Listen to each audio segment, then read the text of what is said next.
Iniciamos entonces el paseo por la complejidad de hoy. Tengo el placer y el honor de presentar al profesor Davide Vecchi. Él es licenciado en Filosofía de la Università di Bologna y doctor en Filosofía de la Ciencia del London School of Economics and Political Science en el Reino Unido. Durante varios años ha trabajado en diversas investigaciones, muchas de ellas orientadas a los temas de la biología, y que han quedado consignadas en artículos científicos, libros y ponencias en congresos en Europa, China y Latinoamérica.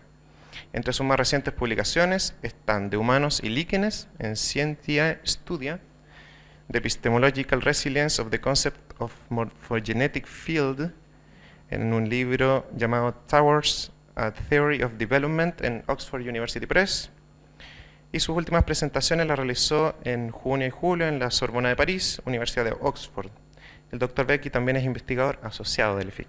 Así que el nombre de su charla es El origen de la subjetividad, una perspectiva biopsiquista. Te doy las gracias y les pido un aplauso para...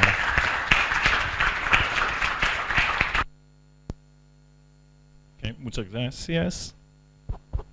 ¿Funciona? Sí, me parece que sí. Muchas gracias, Pablo, y gracias a ustedes. El título de la charla, como ustedes pueden ver, y disculpen por mi español aproximado, es El origen de la subjetividad.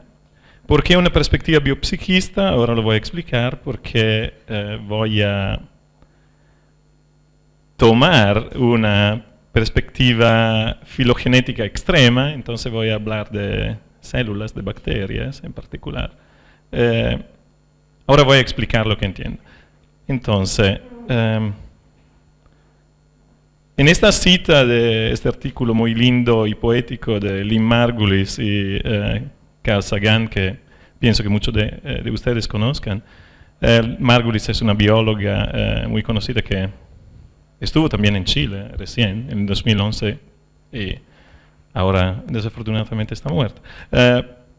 Pero el punto que ella hace, que es un punto fundamental, si miran a la última parte de la cita, todos los organismos prácticamente son sentientes. ¿Qué significa esto? Lo voy a explicar. Y que todos poseen una teleología interna, y aquí ellos hacen el enlace directo con la teoría de la autopoiesis. Por esta razón voy a hacer muchas referencias sobre todo a Francisco Varela. Y esta es un poco la perspectiva que me gustaría defender, que parece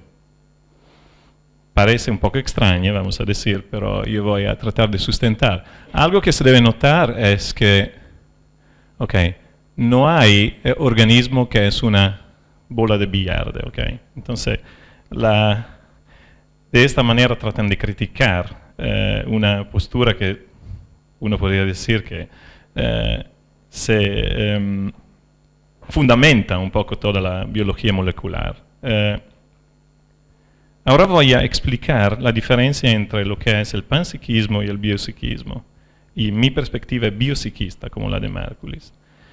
Por ejemplo, en esta cita de J.B.S. Haldane, que es el padre de uno de los grandes biólogos que creó la síntesis moderna, él tenía ideas bastante diferentes, pero él se pone la pregunta si efectivamente la ciencia podría un día demostrar que también la materia inerte tiene algún tipo de conciencia.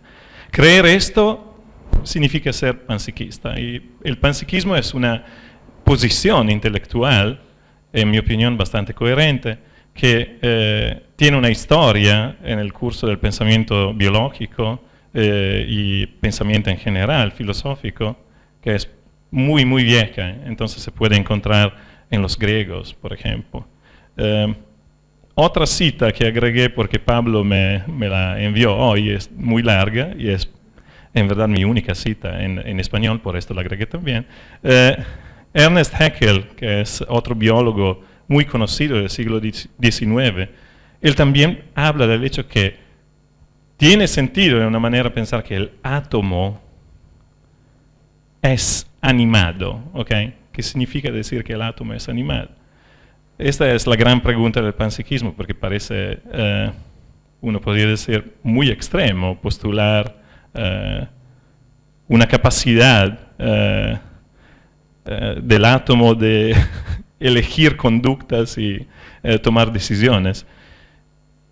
Yo exactamente voy a defender este tipo de postura, pero no por el átomo, por la unidad autopoética. Entonces, esta es una posición diferente, no sé cuánto diferente, que en mi opinión es mucho más defendible, quizás menos interesante, pero históricamente, de nuevo, en la historia de la biología tiene mucho sentido esta postura. Entonces, Teilhard de Chardin, por ejemplo, en El fenómeno humano, un libro que se debería leer mucho más, que está lleno de intuiciones, habla del hecho que la restricción del fenómeno de la conciencia a la vida, ¿okay?, es casi una excusa para justificar un modelo del universo que es, para él, el modelo mecanicista que surgió con la mente moderna, vamos a decir, y que entonces la conciencia es algo que necesariamente va a permanecer más o menos inexplicado. Lynn Margulis, que de nuevo es muy extremista, tiene este artículo, La célula consciente, que es exactamente una buena representación muy simple de lo que yo voy a tratar de defender. Y aprovecho de decir que quizás para muchos de ustedes mi defensa no va a ser muy buena, pero personalmente me parece una buena argumentación filosófica. Entonces, ¿qué dice Margulis? Ella hace es una argumentación que para mí no es bastante fuerte, pero ella dice que las células que en el cuerpo humano son neuronas, en verdad son el producto evolutivo de algo que ya está consciente, ¿okay?, en el pasado. Y que células diferentes, esta es la teoría de la endosimbiosis, se fundieron y crearon algo que en verdad era ya una entidad consciente. Y agrega la declaración que nada en la vida se puede, en la evolución se puede eliminar completamente. Este es el biopsiquismo, la postura que voy a defender. Ahora paso a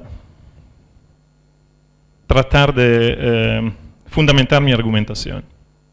Entonces, si uno, por ejemplo, toma el filósofo que de una manera fundamentó la postura mecanicista y, vamos a decir, también determinista, no simplemente en biología, en general, en la ciencia, René Descartes, que más o menos pienso que todos conozcan, su punto, un punto fundamental que él hace, es postular una fractura extrema entre lo que es el ser humano y todos los otros seres, cualquier tipo de ser, un animal, por ejemplo. Entonces el punto que él hace es que, dado que los animales no tienen alma, ellos podrían tener todos los movimientos que se pueden reconocer observándolos de lo que es el dolor, pero en verdad ellos no pueden sentir el dolor, ¿okay? Simplemente el ser humano puede sentir el dolor. Entonces postula esta diferencia a nivel de sustancias, metafísicamente hablando, entre lo que es un alma y un cuerpo. Yo voy, por supuesto, a cuestionar esta postura. Un primer cuestionamiento claramente es el evolucionismo y la idea que hay continuidad a nivel cualitativo entre los seres vivos. ¿Por qué? Porque tenemos un ancestro común, ¿okay? Fundamentalmente es esta la idea de, uno podría decir, de Darwin relevante en este caso. Y después de Darwin hay, y antes también, pero lo que me interesa es la literatura evolucionista, hay por ejemplo esta obra de Alfred Binet, La vida psíquica de los microorganismos, que esta también podría ser una manera de resumir mi ponencia.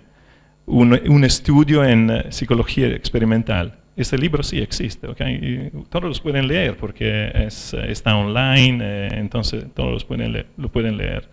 Esta es un poco la idea que me gustaría defender. ¿Y por qué la defiendo? Porque para mí es una postura coherente. Hay mucha literatura filosófica que habla de este tema en estos términos. Entonces, la idea que no hay, que hay continuidad evolutiva, ¿cómo se podría defender? Okay, esta es un poco la mi idea. Y mi posición es extremista en este sentido. Yo la voy a defender hasta el último nivel filogenético. Okay, entonces, lo que yo estoy tratando de hacer aquí es interpretar el comportamiento de las bacterias en términos que podrían fundamentar una defensa de la subjetividad de las bacterias. Muchas veces se piensa que, ok, podría ser que no existe una diferencia a nivel cualitativo, pero existe una diferencia a nivel qualitativo. Ok, ¿qué significa qualia? Esta es una referencia a la literatura en filosofía de la mente. Sí. Ok. En la filosofía de la mente se supone, por ejemplo, que una experiencia subjetiva del dolor sea algo que pertenece simplemente a algo que se podría definir un sujeto a nivel biológico. Entonces hay, por ejemplo, en la literatura sobre los estudios de la conciencia animal, una referencia muchas veces al concepto de nociceptor. El nociceptor es un receptor de algo que es un daño al tejido, entonces un daño al cuerpo. Y en el pasado se suponía que simplemente los mamíferos tienen nociceptores, entonces que simplemente los mamíferos podrían tener una conciencia o una experiencia subjetiva. En verdad, como siempre, el desarrollo de la ciencia es asombrante y se descubrió que también caracoles marinos, por ejemplo, tienen nociceptores. ¿Qué demuestra esto? Para mí no demuestra mucho porque en verdad hay claramente una virtud en tomar una perspectiva filogenética, pero hay también un límite, en el sentido que la nocicepción podría ser simplemente una manera de sentir el dolor. Y yo voy a defender que existe una manera que es mucho más primitiva de sentir dolor o de tener preferencias. Entonces yo no acepto que exista una diferencia cualitativa entre organismos, en el sentido que voy a argumentar que cualquier tipo de organismo, también la célula, tiene una manera primitiva, básica, de sentir dolor. ¿Cómo defino yo el dolor? Y este es el punto que aquí los filósofos de la mente siempre me critican muchísimo. Para mí una buena definición es que hay una perspectiva que se podría decir objetiva, a través de la cual yo podría observar el dolor, y que siempre cualquier tipo de organismo tiene una experiencia subjetiva. Entonces, desde la perspectiva subjetiva del organismo existe algo que es un dolor. Entonces, para mí los qualias fundamentalmente son un aspecto de algo físico. Son físicos, yo pienso que sean físicos. Entonces, en este sentido, rechazo parte de la literatura en filosofía de la mente, que no sé cuánto puede interesar a ustedes. La crítica que siempre me hacen es que yo no distingo entre experiencia subjetiva y otro aspecto más primitivo. Entonces no distingo entre la subjetividad y la posibilidad de percibir algo. Acepto esto, pero fundamentalmente creo que no existe diferencia. La subjetividad humana es necesariamente, en mi opinión, el producto de lo que es la subjetividad de la célula. Esta parte, que es la parte probablemente más débil de mi argumentación, por esta razón va a ser la parte final. ¿Okay? Entonces, ¿qué trato de hacer? A través del trabajo, sobre todo de Varela, voy a tratar de explicar en qué sentido existe subjetividad a nivel básico, muy primitivo. Para mí el problema fundamental es el problema del control del cuerpo. Todo es cuerpo, en este sentido soy completamente fisicalista. Hay un problema que es la coordinación entre lo que es la percepción y la que es la acción, que es perfectamente instrumental por lo que yo voy a decir. Esta es una definición muy básica de lo que podría ser el control del cuerpo y la acción. Y lo que me gusta de la postura de Varela es que, dado que hay una diferencia entre lo que se puede observar desde el externo del comportamiento de un organismo y lo que el organismo mismo se podría suponer que siente a nivel de percepción, dado que hay, y esta es una diferencia fundamental que hace también Thomas Nagel, el filósofo de la mente,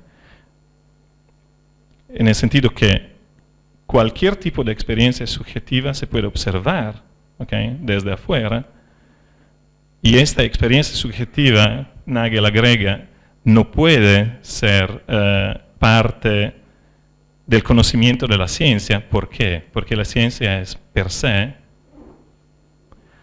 una recolección de conocimiento que es objetivo en el sentido que es se debe cuantificar de una manera desde afuera. ¿Okay? Entonces yo voy a tratar de defender esta posición.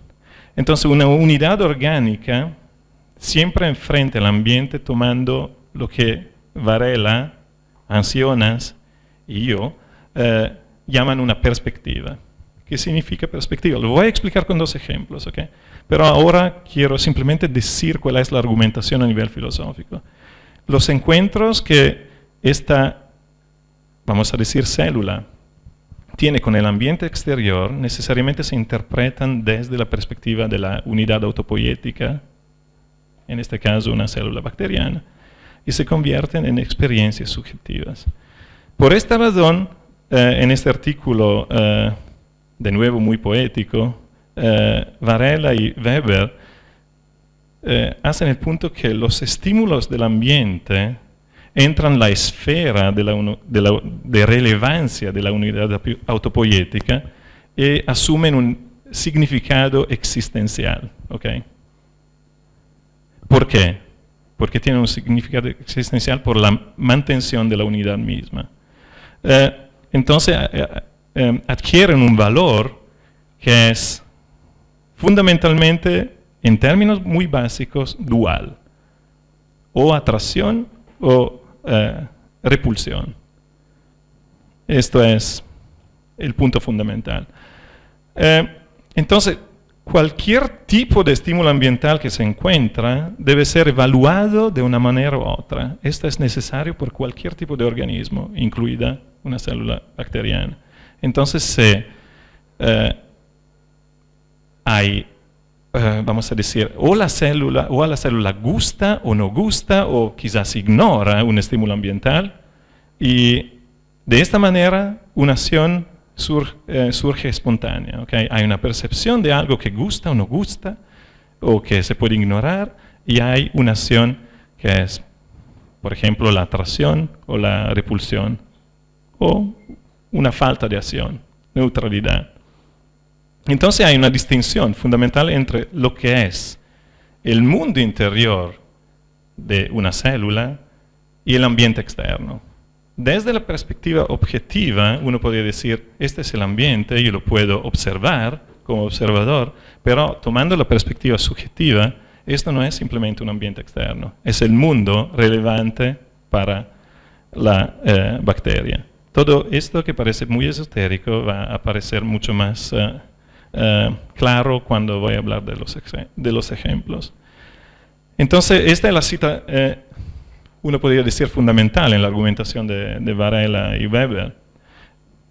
Definiendo sí mismo y creando algo que se podría considerar un yo, ¿okay? Un self, y esta distinción entre el yo y el mundo externo, no el mundo, el ambiente externo, ¿okay? Porque el mundo significa en la terminología siempre algo que es subjetivo. El organismo crea una perspectiva y ellos hacen directamente un enlace con el término que Jakob von Uskul, el creador de la biología subjetiva, inventó, que es el término Umwelt. ¿Okay? Yo voy a usar este término para describir lo que es el mundo subjetivo de la célula. Aparte Varela y Maturana, hay otros como Moreno y que trabajan en San Sebastián, que hacen más o menos el mismo punto. Y el punto es siempre que cuando hay distinción, de nuevo, entre lo que es la mantención de la unidad autopoética y el control del comportamiento, siempre hay una creación de algo que es, en un sentido básico y primitivo, un mundo subjetivo. Entonces, lo que yo voy a hacer es simplemente defender esta postura. Quizás es una tarea que no tiene mucho sentido, pero para mí esta es el origen de la subjetividad. ¿Okay? Entonces, la subjetividad surge cuando surge una célula que se mantiene una unidad autopoética. Mi primer ejemplo va a ser, voy a tomar literatura en bacteriología. Este es un artículo de Novik y Wiener que fue escrito en 1957 y el artículo es muy entretenido. ¿Por qué? Porque ellos claramente nunca van a hablar de Umwelt. Para los biólogos moleculares esto es algo completamente irrelevante. Pero lo que yo voy a decir, porque de esta manera yo interpreto el trabajo de ellos, es que prácticamente si uno toma Escherichia coli, que es un organismo muy básico, una bacteria, y esta bacteria se pone en un ambiente con presencia de lactosa, lo que ellos descubrieron es un efecto que es, desde una perspectiva muy mecanicista y muy cartesiana, un poco peculiar, porque algunas bacterias reaccionan a la presencia de la lactosa y otras reaccionan de una manera completamente diferente. Y lo que descubrieron ellos es bastante importante por la historia de la microbiología y de la biología en general. Pero yo defino esta diferencia en el comportamiento de la bacteria como una diferencia primitiva de preferencia gastronómica. ¿Okay? Es un poco, dado que soy italiano y la gastronomía es muy importante, voy a interpretar de esta manera, quizás es un sesgo, pero esto es lo que voy a hacer. Ellos descubrieron también que hay un tipo de herencia, y esto en 1957, que no es genética. ¿Okay? Y voy a explicar qué significa. La pregunta básica es, para ellos, ¿cuál es la base de este comportamiento? ¿Por qué hay diferencia en el caso de bacterias que son genéticamente clonadas y están en el mismo ambiente, con la misma presencia, el mismo estímulo ambiental? Tendrían que tener tienen el mismo ambiente, pero no tienen el mismo mundo, de nuevo. ¿Por qué pasa esto? Ahora, el artículo se llama Enzyme Induction as an All or None Phenomenon. All or none, o pasa o no pasa, y voy a explicar por qué. Los detalles no son tan importantes, el dibujo es muy importante.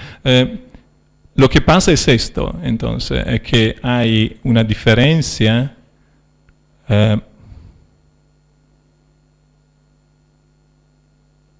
aquí. Describen el hecho que hay una diferencia a nivel de la población, entonces un comportamiento diferente. Algunas bacterias procesan la lactosa y otras no. Y tratan de descubrir cuál es la base molecular de este comportamiento. ¿Por qué estas bacterias no aceptan la inducción de la lactosa y no empiezan a procesar la lactosa? Y la explicación que tienen es bastante interesante, en mi opinión. Y no sé, en verdad tengo duda que la interpretación de ello va a respaldar mi posición, pero por honestidad intelectual tengo que decir lo que piensan ellos. Prácticamente el punto más importante diría que es esto. La formación de una primera molécula de permease. ellos la describen como un evento singular azaroso. Si esto pasa, voy a explicar con la figura. Si esto pasa, prácticamente, la permease es aquí, ¿ok? Esta bacteria procesa la lactosa porque tiene permease prácticamente en la membrana. La formación de la prima enzima, de la prima proteína de permease es el evento que ellos definen como indeterminístico, ¿ok? Azaroso. Esta bacteria aquí en vez no tiene ninguna permease y por esto se va, ¿ok? No procesa la lactosa, no le interesa. La lactosa es un aspecto del ambiente que no hace parte de su mundo. Para mí esta es, no voy a decir evidencia porque es una palabra muy fuerte, pero claramente hay una interpretación posible que yo voy a defender, que el comportamiento la diferencia en el comportamiento de bacterias que son de nuevo genéticamente clonadas es diferente porque tienen una preferencia diferente. Entonces tienen un mundo subjetivo diferente. Este es el punto. Voy a presentar otro ejemplo, que es un ejemplo que más o menos todos los que conocen la bacteriología conocen, y es el ejemplo de la quimiotaxis, que en un libro como esto, que es el libro más conocido, el libro de texto más conocido en microbiología, los autores mismos identifican como, ok, de una manera la quimiotaxis es un sistema de respuesta sensorial que es muy parecido y análogo de una manera al sistema nervioso central. Voy a usar esta cita porque respalda un poco mi argumentación. Lo que yo pienso a nivel de la quimiotaxis es que de nuevo hay una preferencia entre opciones, ¿ok? Y hay un sistema, voy a usar esta palabra, hay un sistema de valores. Entonces una clasificación de los nutrientes. Entonces de los estímulos ambientales que hacen parte del ambiente externo, que es en términos hedonísticos, ¿ok? Hay una diferencia, y me gustaría respaldar esta posición a través de evidencia empírica fuerte. Hay una diferencia no simplemente a nivel de especies, a nivel de poblaciones que pertenecen a la misma especie, y también a nivel de individuos que pertenecen a la misma población de la misma especie.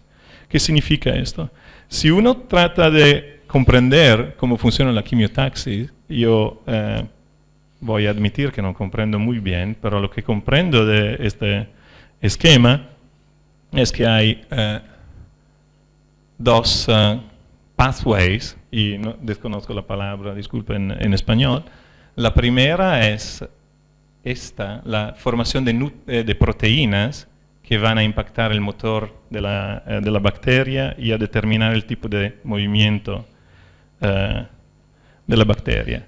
Y el tipo de movimiento es o tumbling de este tipo cuando es clockwise, o de nadar hacia una dirección si es de otra manera. ¿Okay? Y la otra pathway es esta aquí. Entonces la creación de prácticamente enzimas que van a metilar el receptor.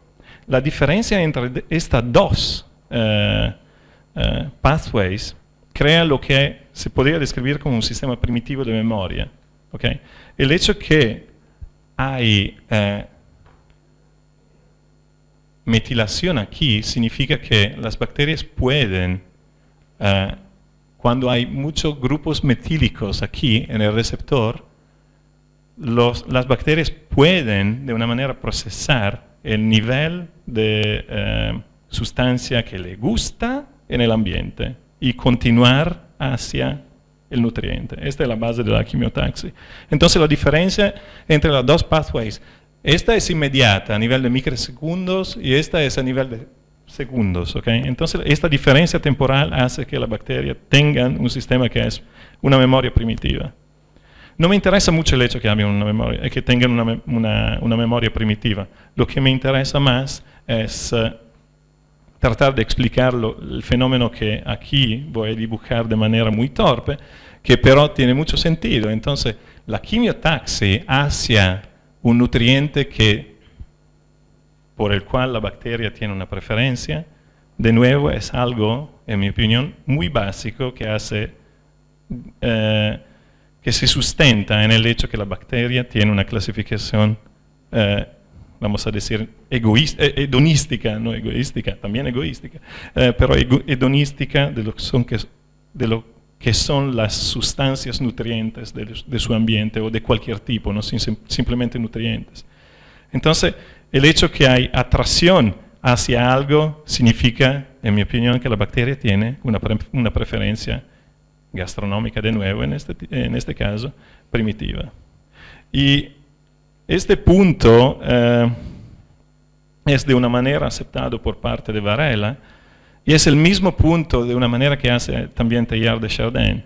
Ahora, hay dos maneras de ver estos fenómenos, ¿ok? Entonces, en este sentido, admito que mi argumentación tiene un problema. Hay una manera objetiva y una manera subjetiva.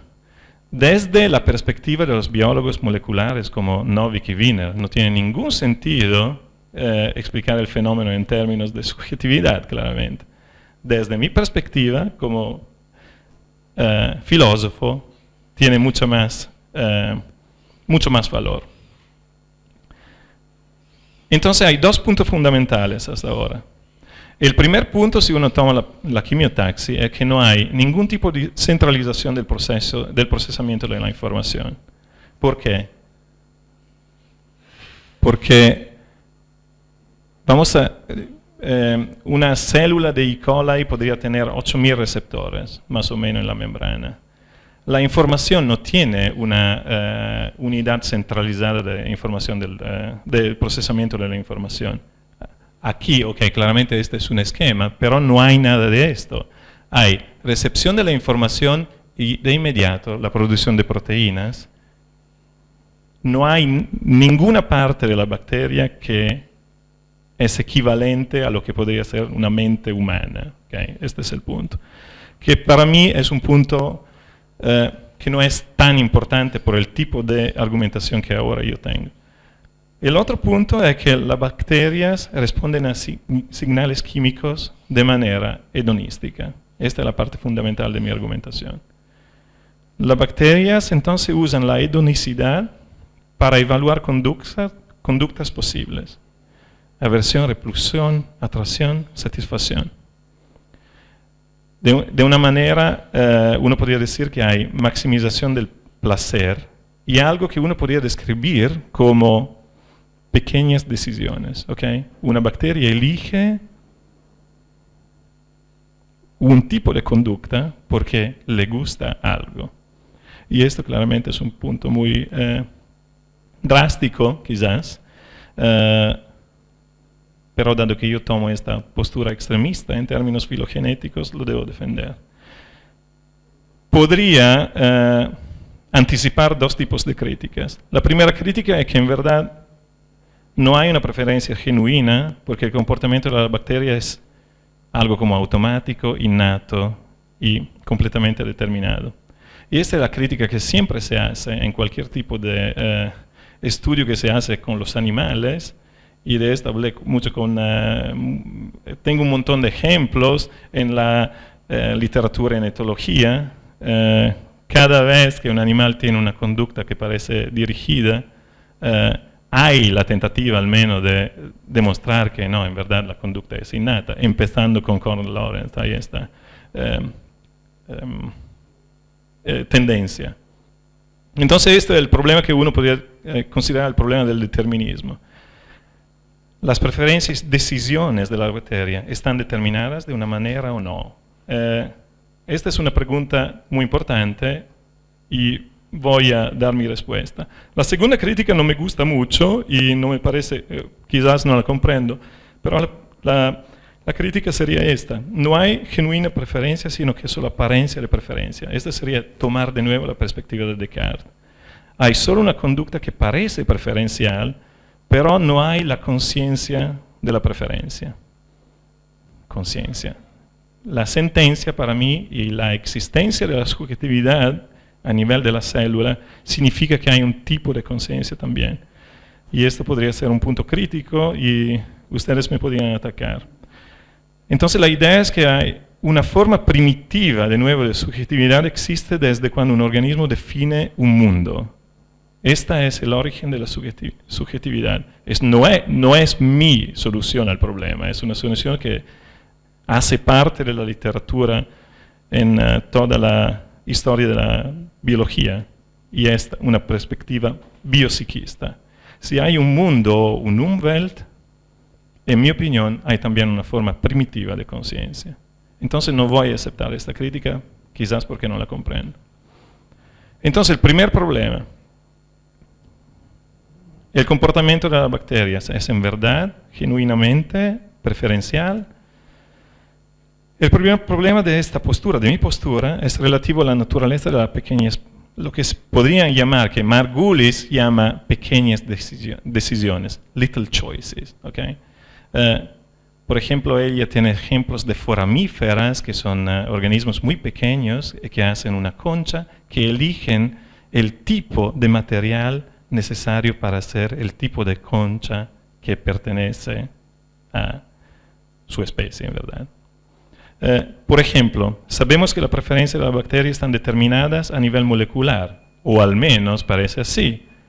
Lo mismo se podría demostrar en el caso de la quimiotaxia. Entonces lo que hace Novik y Wiener es exactamente encontrar lo que a nivel molecular podría explicar el comportamiento de la bacteria. El hecho que hay esta producción de permease. ¿Okay? De nuevo voy a tomar la producción de la primera, de la primera molécula de permease para ellos es un evento indeterminístico. ¿Okay?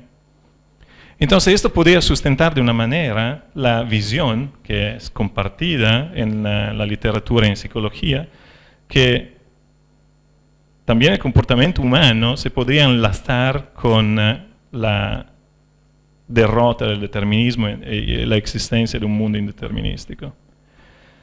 Otro problema es por qué los biólogos, sobre todo, usan el vocabulario, la terminología bastante antropomórfica de decisiones y libertad para describir los resultados de sus experimentos.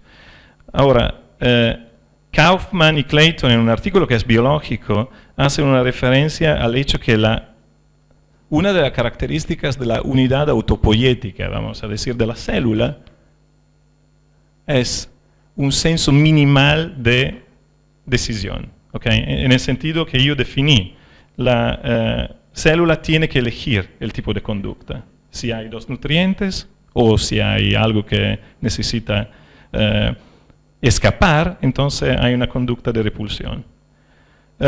Un ejemplo de un físico que pasó en parte a la biología, Ben Jacob, es el comportamiento, por ejemplo, de esta bacteria, que es en verdad muy interesante porque es una bacteria que secreta un lubricante para moverse en grupo, y estos autores hablan de elección, okay, libertad, disculpe. Tienen la libertad de seleccionar, esto es un poco más fuerte, el tipo de morfotipo que van a expresar. ¿Qué significa? Significa esto, esta es la conducta, aquí hay un lubricante, estas son todas las bacterias. Lo que hace este tipo de bacteria es elegir, okay, de nuevo usando una palabra antropomórfica, dependientemente de las condiciones del ambiente, el tipo de morfotipo. Entonces deciden qué tipo de células ser. Normalmente son células, vamos a decir, redondas, pero aquí cuando el sustrato tiene una naturaleza específica, eligen de pasar a otro tipo de morfotipo, entonces tienen una célula elongada. ¿Por qué pasa esto? ¿Por qué pasa esto? Se conoce la base molecular de nuevo, no completamente en mi opinión, porque en mi opinión no se puede en verdad responder la pregunta si este es un comportamiento determinístico o indeterminístico. Este es un problema abierto, entonces no tengo una solución al problema, tengo simplemente preguntas. Mis preguntas son, dado que el comportamiento de las bacterias es claramente flexible y plástico, no voy a decir de la misma manera de los seres humanos porque esto sería demasiado provocador, pero yo lo creo, en verdad. ¿Qué evidencia hay? No, ¿qué evidencia se necesitaría para demostrar que el comportamiento de las bacterias es efectivamente libre? Esta es mi primera pregunta. Establecer que la preferencia hedonística de la bacteria está determinada a nivel molecular. ¿Qué significa? Y fundamentalmente, ¿cuál es la diferencia entre la bacteria y el ser humano? No tengo respuestas, tengo intuiciones, que seguramente no van a ser muy compartidas. Pero, el otro problema es el problema de la agregación. Entonces, si uno toma la quimiotaxis de nuevo, es muy claro que el sistema sensomotor bacteriano es distribuido y descentralizado, no tiene CPU. Esto significa que, de una manera, uno podría decir que biosistemas descentralizados pueden tener, si mi argumentación es buena, algo como una sentencia y una subjetividad. Entonces se podría decir que el sistema inmunitario también, o una colonia bacteriana, tienen como agregado un Umwelt. Okay, este es otro tipo de pregunta y es un problema que es directamente relevante para la psicología humana y toda la filosofía de la mente. Porque claramente todos los sistemas que están hechos de agregaciones de células, entonces de componentes que ya tienen algo que es una subjetividad y en mi opinión una conciencia, ¿qué significa decir que el agregado tiene una conciencia? Este es otro tipo de problema y en el resumen pido disculpas por esto, pero mi idea era inicialmente de enfocarme en este problema, pero voy simplemente a tener una diapo, ¿ok? Entonces una colonia bacteriana puede, por ejemplo, sin un líder o una agencia centralizada, resolver problemas de manera cooperativa. Fenómenos como la formación de un biofilm y la respuesta a los antibióticos, o el quorum sensing, que es prácticamente una decisión política de las bacterias de elegir un tipo de conducta, como en el caso del cambio de morfotipo, célula elongada y conducta hacia vamos a decir, una meta. En larga parte de la literatura en inmunología, la literatura tradicional, necesita de una postulación de un yo, ¿okay? De un self a nivel inmunitario. Muchos biólogos piensan que esta sea una fisión ontológica. Por ejemplo, Varela pensaba esto. Entonces, ¿cómo puede un sistema inmunitario, esta es la pregunta, reconocer una sustancia como antígeno sin tener una agencia centralizada? De nuevo, no tengo respuesta a esto, como también los biólogos no tienen. Hay modelos de agencia, vamos a decir distribuida, y hay modelos de agencia centralizada. ¿Tiene sentido preguntar si un biosistema con control distribuido puede sentir dolor? Nosotros, como seres humanos, somos un agregado de células, ¿okay? Entonces, la pregunta que voy a hacer después, que es la más provocadora de todas, no la voy a anticipar, pero esta es una pregunta que para mí es importante. Pensar en términos de agencia centralizada, en términos de homúnculos, por ejemplo, para Varela es una forma de tiranía conceptual. Entonces, el problema de la agregación, de nuevo, no tengo ningún tipo de respuesta. Una respuesta que se puede dar es una respuesta de una manera antikantiana. Cuando Kant postula que la conciencia humana necesita de la unidad de la percepción, entonces la multiplicidad de las percepciones tienen que tener una manera de sintetizar, ¿okay? Y por esto postula claramente el yo. En este sentido, uno podría decir desde la perspectiva de Varela que la posición kantiana es de una manera tiránica, ¿okay? ¿Por qué? Porque biosistemas básicos como las células, no tienen, uno podría decir, representaciones. Y biosistemas como colonias de bacterias, por ejemplo, no parece que tengan nada que se pueda definir como una unidad de percepción biológica. ¿Qué significa esto? Significa que la emergencia de la sentencia y subjetividad no parece necesitar ni de control central ni de representaciones. Y esto significa que toda la literatura de la filosofía de la mente, en mi opinión, no toda, gran parte, el 99% diría, tiene un problema que en verdad es un pseudo problema. Ok, conclusión. Lo que traté de defender es una visión de la vida que es coextensiva con la existencia de subjetividad y sentiencia. Lo que creo sí es que hay una fractura y una discontinuidad. Entonces, en ese sentido, no soy un panpsiquista, yo siento de defender simplemente una posición biopsiquista. Pienso que la sentiencia emergió solo una vez en la historia de la vida y que esta es una implicación de mi posición. Se podría objetar que las bacterias no están conscientes de sus preferencias, pero yo esta crítica no la puedo comprender, lo admito. La provocación es esta: el hecho de que cada célula sea sintiente no significa que agregados multicelulares sean como unidad. Este es un punto fundamental. Podría ser que solamente las unidades autopoiéticas lo sean, ¿ok? Claramente esto parece demasiado, ¿ok? Y la conciencia humana es algo que nosotros podemos sentir, percibir a nivel de introspección.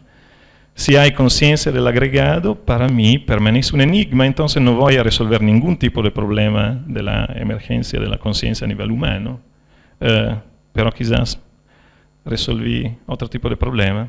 Pienso que no, pero porque ustedes ahora me van a criticar mucho, pero muchas gracias, en verdad. Y así que...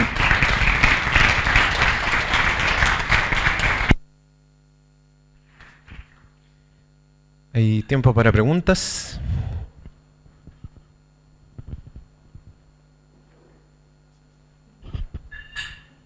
Gracias.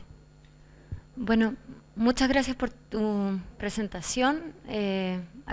Yo no tengo formación biológica, soy socióloga y entonces te voy a hablar más desde la subjetividad que desde las bacterias y las células. Pero me parece que,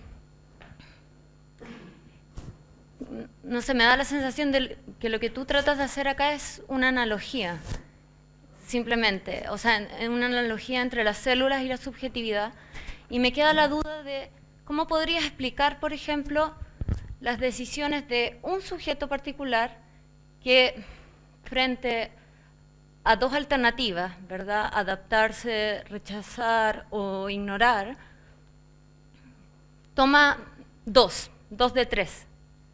Porque la subjetividad humana es polivalente, digamos, o sea, puede tomar, no es dicotómica necesariamente.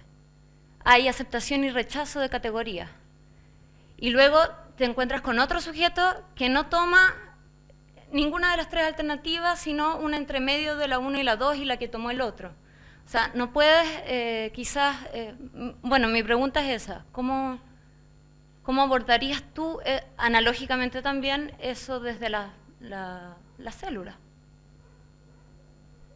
Ahora, en primer lugar, esta charla no es, el mensaje no debe ser una solución al problema de la elección humana, pero yo lo pongo de manera dicotómica, el problema, o como tú dijiste, la analogía, y acepto esto, pero podría ser claramente tricotómico y más allá, en el sentido que mi punto es que hay un sistema básico de valores, hay una clasificación, ¿ok?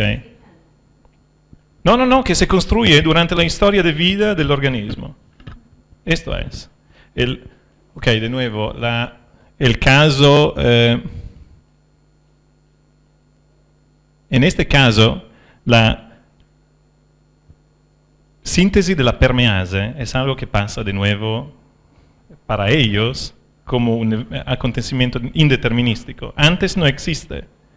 Dado este acontecimiento, la formación de la permease, hay un proceso de feedback y la síntesis de más permease, y esto hace que esta bacteria tenga este tipo de conducta. Pero esta manera de dibujar el problema es así dicotómico, es simplemente una simplificación de la cuestión. Ahora, yo nunca voy a decir que la lesión humana es fundamentalmente igual al tipo de lesión que hace una bacteria. Pero en verdad para mí sí hay una analogía muy fuerte. Es un sistema básico de lesión, en el sentido que un sistema de valores es algo que cualquier tipo de organismo, en mi opinión, necesita. Entonces voy a aceptar que es una simplificación, pero no voy a aceptar que hay una diferencia cualitativa entre las dos. ¿Okay? Para mí esto parece demasiado, pero a un nivel es el mismo tipo de problema. La historia de la vida de la bacteria define su identidad, su sistema de clasificación. Yo pienso que me gusta mucho el queso porque yo tuve una experiencia desde cuando era niño, siendo de Bologna, a comer mucho parmesano y, por ejemplo, y que esto define mi preferencia ahora. Entonces, fundamentalmente no creo que exista una diferencia a este nivel. Existe un sistema de clasificación, un sistema de valores que es claramente diferente. El sistema del ser humano es mucho más complejo. Pero no creo que exista una diferencia a nivel categorial entre los dos. Pero de nuevo, sí, es una analogía, pero para mí es una analogía que tiene un fundamento esto. No sé si respondí a la pregunta, pero...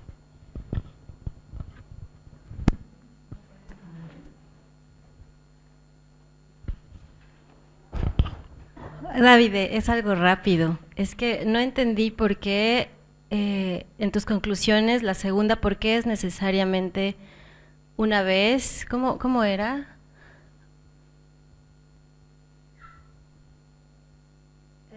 La sentencia emergió solo una vez en la historia de la vida. ¿Por qué solo una vez? No veo la necesidad de ese requisito.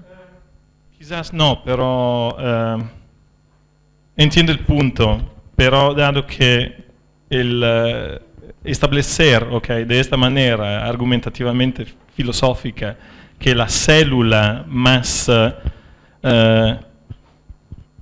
insignificante que hay, como Escherichia coli, tiene sentencia, para mí significa que la sentencia es algo primitivo. Claramente podría ser que evolutivamente apareció muchas veces, pero fundamentalmente no veo la necesidad de postular una emergencia muchas veces, voy a decir. No me parece que es necesario, pero no lo sé, no lo sé, este es el punto. No debería ser una implicación de mi argumentación, acepto esto. ¿Respondí? Hola, sí, David acá. Me parece en realidad interesante la propuesta de la subjetividad en un individuo unicelular o, bueno, las bacterias, ¿no? Y te quería preguntar respecto de el grado de pertenencia y si es que hay una cierta codificación entre ellos que permita identificar ese reflejo. Lo planteo de la siguiente manera. Cuando pensamos en un self o en un sí mismo, ¿no es cierto?, hay un momento en donde uno se da cuenta de que es uno y no el otro, es decir, que hay uno y otro. ¿Puede haber en la condición que tú planteas esa diferenciación o ese reflejo? ¿Puede haber una condición que permita un código que a la bacteria le dé sentido plantearse como un otro? Respuesta es que no lo sé y no sé si entendí bien la pregunta, pero lo que hay literatura en bacteriología que usa la terminología de la distinción entre, no tanto entre una célula y otra de la misma población, pero entre poblaciones. Diferentes poblaciones de bacterias, diferentes especies, tienen, parece,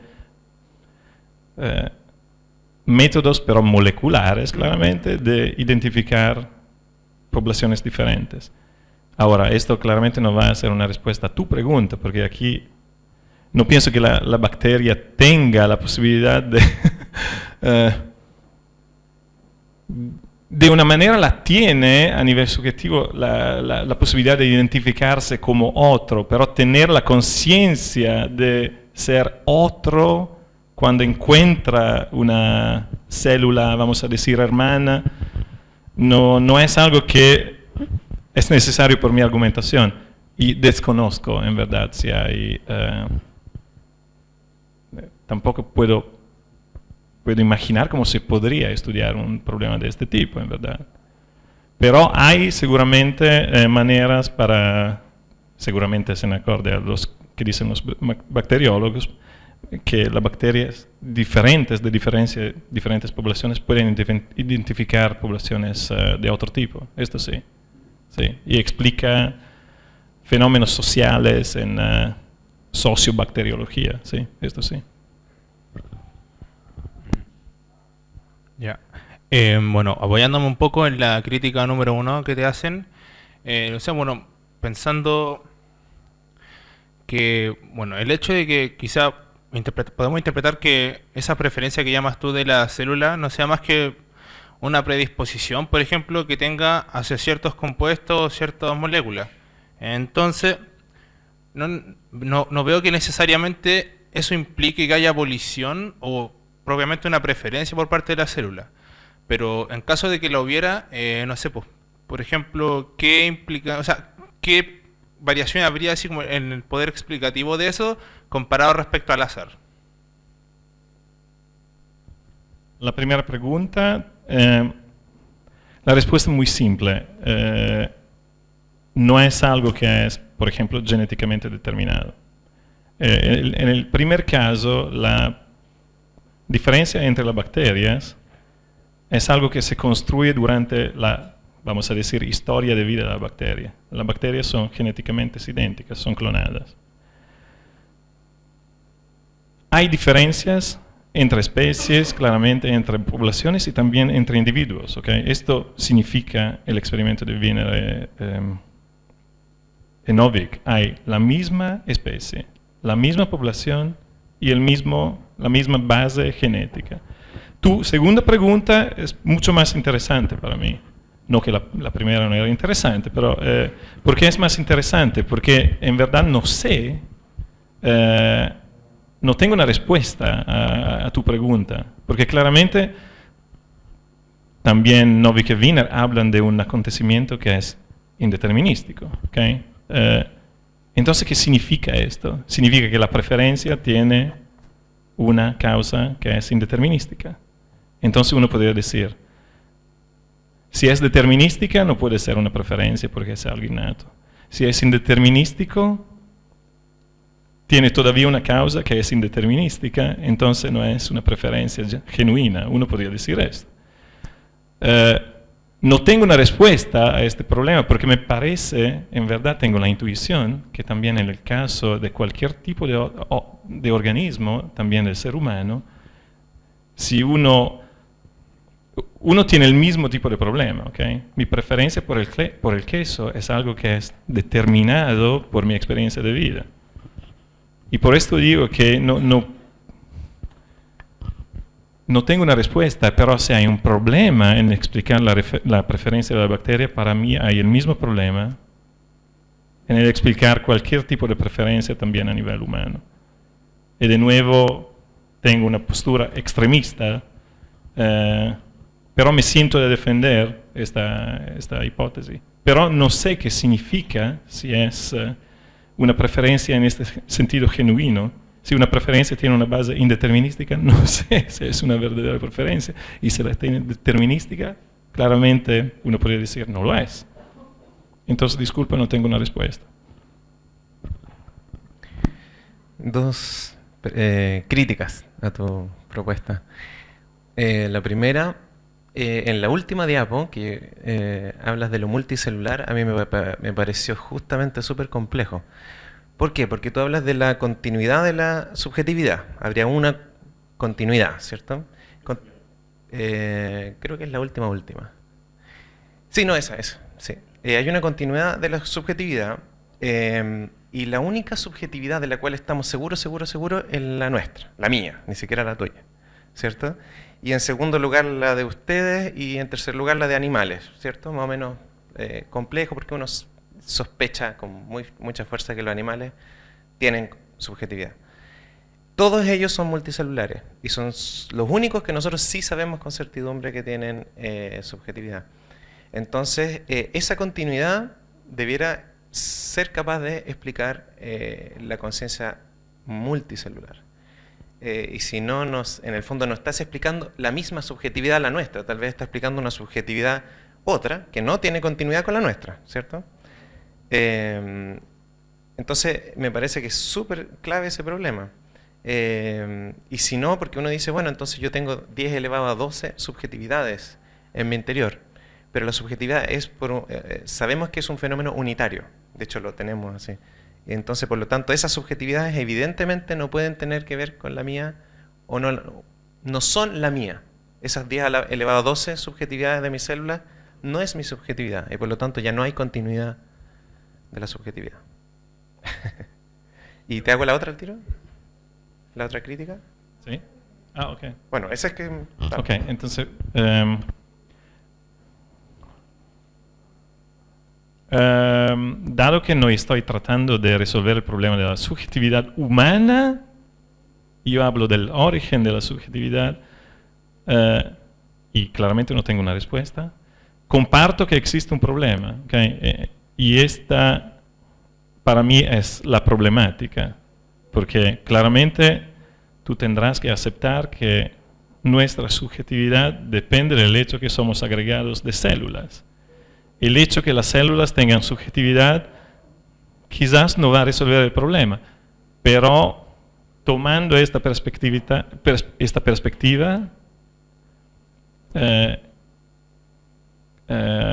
conceptualizando la conciencia humana en términos de agregación de conciencia de células, no sé si tiene sentido o no, pero para mí debería ser una avenida de investigación. Si hay algo unitario, y claramente comparto tu análisis, la única cosa, y yo también, Pablo, de la cual me siento absolutamente cierto es que sí, tengo experiencias subjetivas. Entonces, comprendo por qué en la filosofía de la mente hay esta problemática definida de esta manera. Esto lo comprendo. No voy a rechazar toda la historia de la filosofía de la mente desde Hume a Kant, pero me sentiría de agregar que hay otra avenida quizás posible de investigación. Esta es la respuesta. Gracias. La segunda es, ¿qué pasa con objetos inanimados como robots que pueden tener preferencia? Hay máquinas que seleccionan tipos de naranja según tamaño. Pareciera que tienen una preferencia y un hedonismo por cierto tipo de cosas. ¿Qué haría la diferencia con un ser vivo en este caso? La diferencia más evidente es que hay un programa. En el caso pienso en el caso de los artefactos como pueden ser robots. Si no tienen programa, entonces si el comportamiento no es completamente determinístico, entonces tendría que aceptar una posición que sería mucho más panpsiquista en vez que biopsiquista. ¿Por qué acepto la perspectiva biopsiquista? Porque me parece que hay, de nuevo, una interpretación de la evidencia que podría respaldar una perspectiva de este tipo, que de nuevo no es mi postura, es una postura que pertenece a toda la historia de la filosofía, fundamentalmente. Ahora, hay filósofos de la mente que aceptan que también robots tienen una subjetividad, o que podrían tener qualia, o que podrían tener conciencia. Me parece que el error fundamental es que en el caso de la unidad autopoética, algo que tú conoces mucho mejor que yo, hay un sistema de crear un mundo que está basado sobre receptores y el lazo entre percepción y acción. Y este lazo es algo que no es completamente determinado por parte de algo como un software.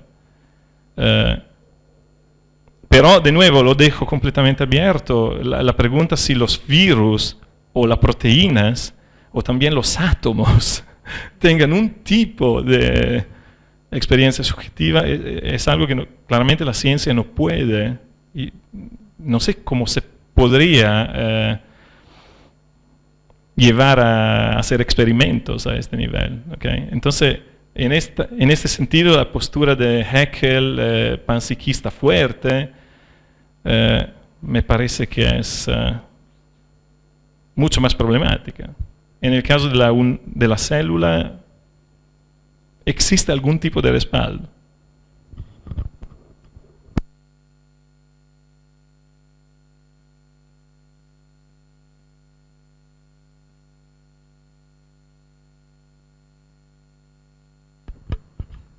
Hola, quería felicitarte porque me pareció muy interesante lo que intentas exponer. Quería hacer dos comentarios. Uno es la dificultad metodológica que tiene el poder realizar una cierta explicación de estos fenómenos, ya que cuando se trata de microorganismos generalmente son cultivos y cosas que realmente son difíciles de manipular paralelamente de forma exactamente igual. Entonces ahí mi pregunta es, ¿esto va a ser de cierta forma utilizado en un experimento más adelante? Y lo segundo, a mí me parece también que muchos de estos estudios que mostraste, estas publicaciones, tienen ciertos problemas del lenguaje, más que son capacidades de dificultad de expresar ciertas palabras, porque libertad, decisión, etcétera, pueden ser una forma lo más cercano posible a enfrentar el lenguaje de explicación, pero no necesariamente lo que uno quiere llegar a explicar. Eso yo opino. Empezando con la segunda pregunta, claramente no tengo solución. ¿Por qué lo hacen los científicos? ¿O porque tratan de hacer el artículo más entretenido? ¿O porque no tienen alternativa? Yo pienso que en verdad no tengan alternativa muchas veces. Pasando a la primera pregunta, porque este es un problema de los científicos. Si hay solución, no lo sé. Yo tengo dudas que hay una solución.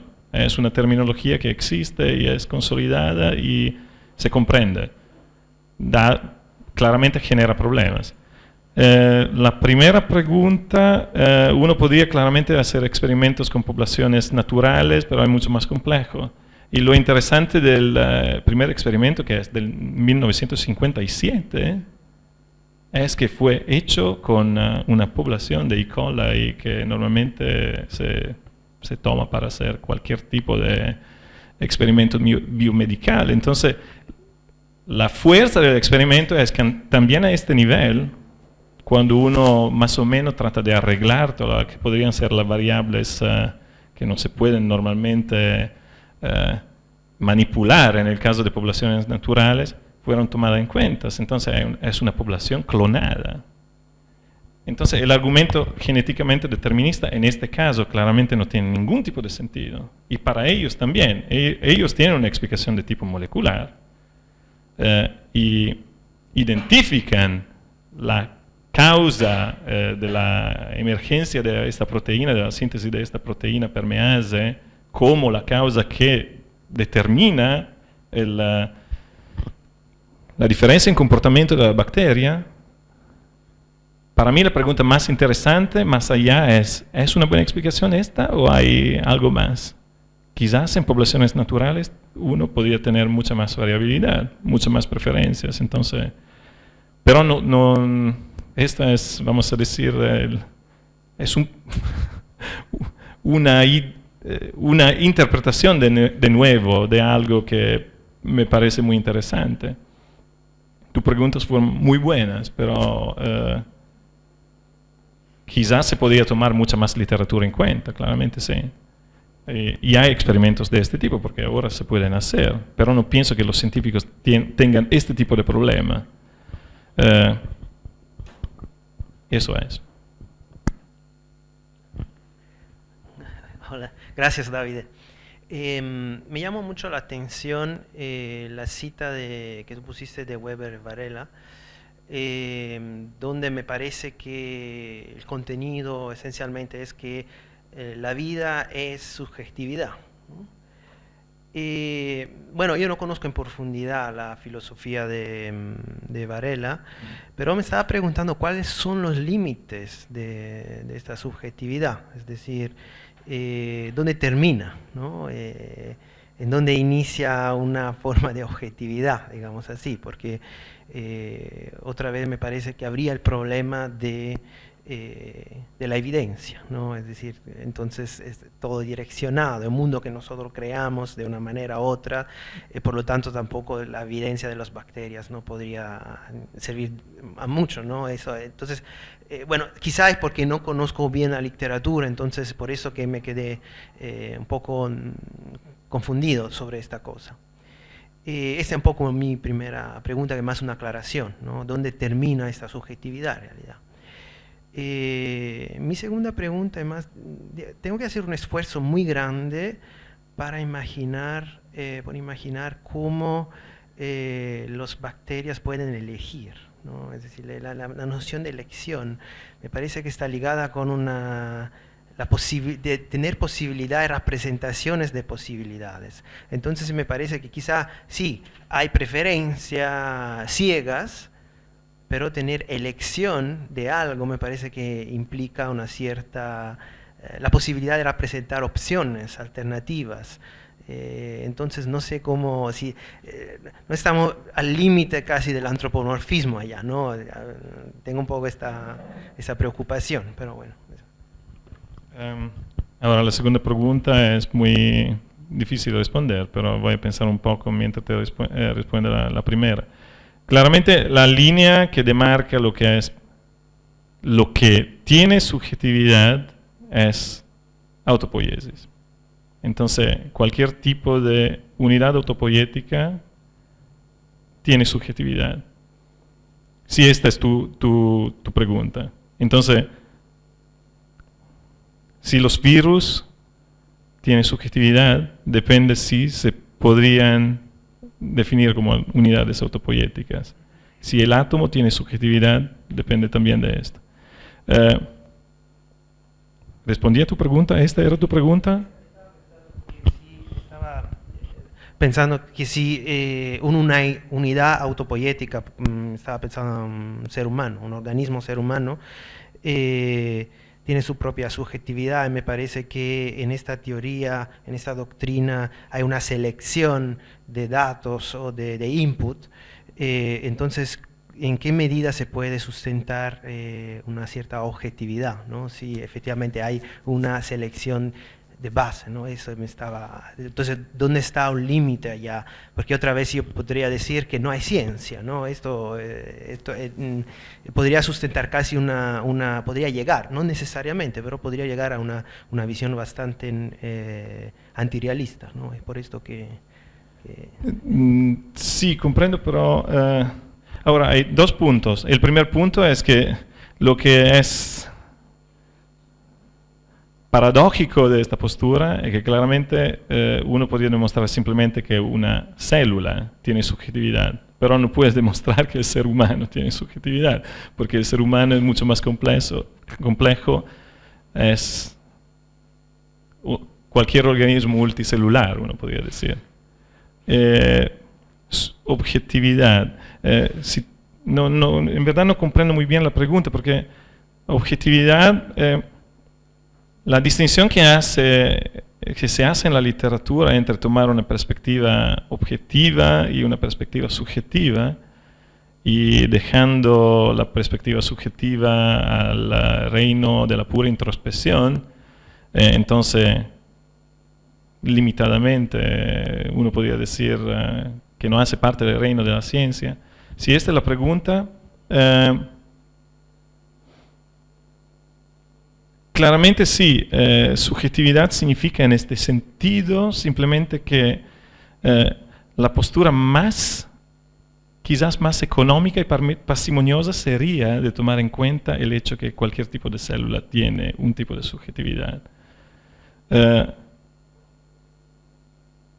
Pero claramente, desde una perspectiva objetiva, la pregunta es siempre la misma, y se pasa a tu segunda pregunta. ¿Cómo se podría aceptar que una bacteria que no tiene representaciones podría tener un sistema de valores y de clasificación de nutrientes, por ejemplo? Yo pienso que hay pienso que lo que la bacteriología podría demostrar es que hay siempre una base físico-química para este tipo de lesión, que no es claramente, no es para nada parecido al concepto de representación. Es mucho más básico.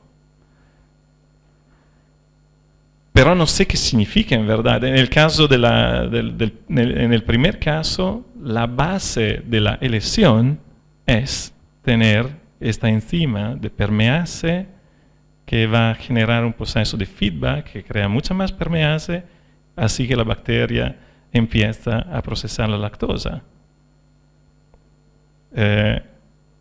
Y esta es la base de su representación.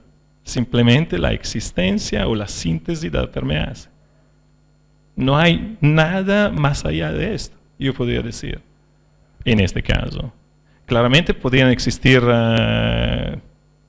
explicaciones a nivel molecular mucho más complejas, pero claramente no es una representación del tipo humano. Pero, de nuevo, tú estás tomando una perspectiva que es diferente. Yo estoy tomando la perspectiva extremista a nivel filogenético y tratando de comprender el comportamiento de la bacteria. Eso es. Muchas gracias, David. Les pido un aplauso final. Gracias.